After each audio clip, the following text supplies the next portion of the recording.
wis koyo ngono. Wis tok sampean bimbing sing model yo apa, sampean sing dukung sing model yo apa. Lek kadung kejadian.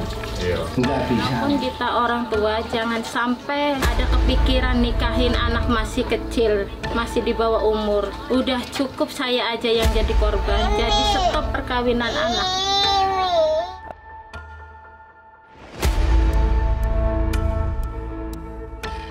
Usia yang paling aman.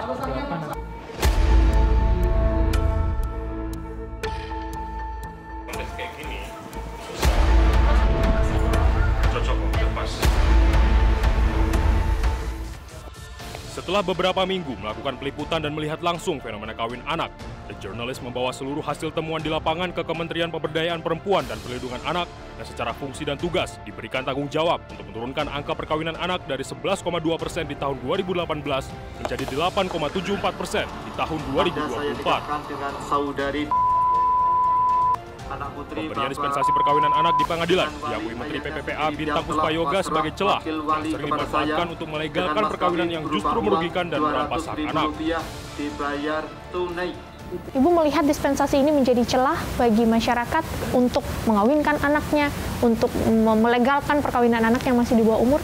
Iya, kalau kita melihat memang kasat mata itu yang terjadi ya. Tapi dalam waktu dekat ini kan kita akan kunci ya berkaitan dengan hal tersebut. Kalau kita bicara masalah dispensasi kawin yang meningkat ini, tadi saya bilang tidak serta-merta dampak dari pandemi karena berubahnya daripada usia kawin ya undang-undang. Untuk mengurangi supaya tidak ada celah daripada dengan mudahnya mendapatkan dispensasi kawin ini, kita masih dalam progres ya, masih dalam persiapan RPP daripada pengaturan dispensasi kawin ini. Apa yang akan dikeluarkan atau apa gagasan yang akan disampaikan oleh Kementerian Ibu nanti yang akan dituangkan dalam rencana peraturan pemerintah ini, Bu? Menurut Ibu penting? Kalau saya sih melihat ya penting ya, menjadi penting ya dengan sekarang ini ada celah. Kalau di masyarakat ini kan rame ya, kalau bicara dispensasi kawin ini adalah cerah mengizinkan anak-anak kawin di usia anak, apalagi dengan alasan ya karena sudah hamil dan sebagainya.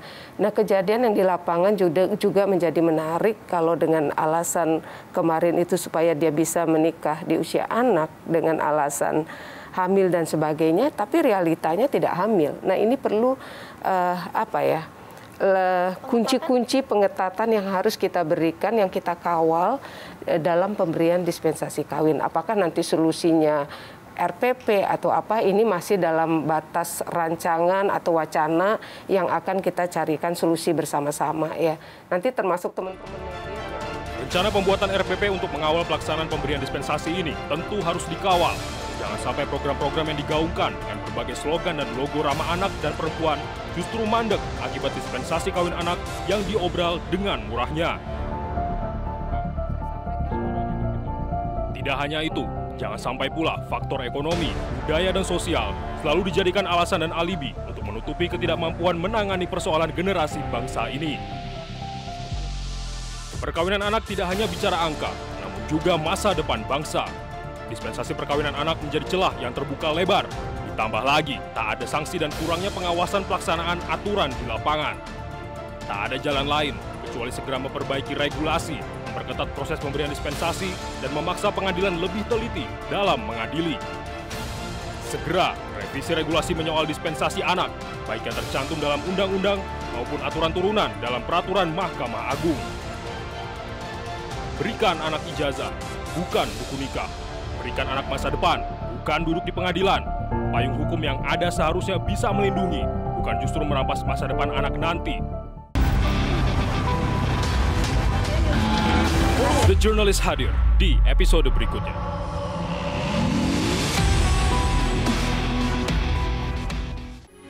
Metro TV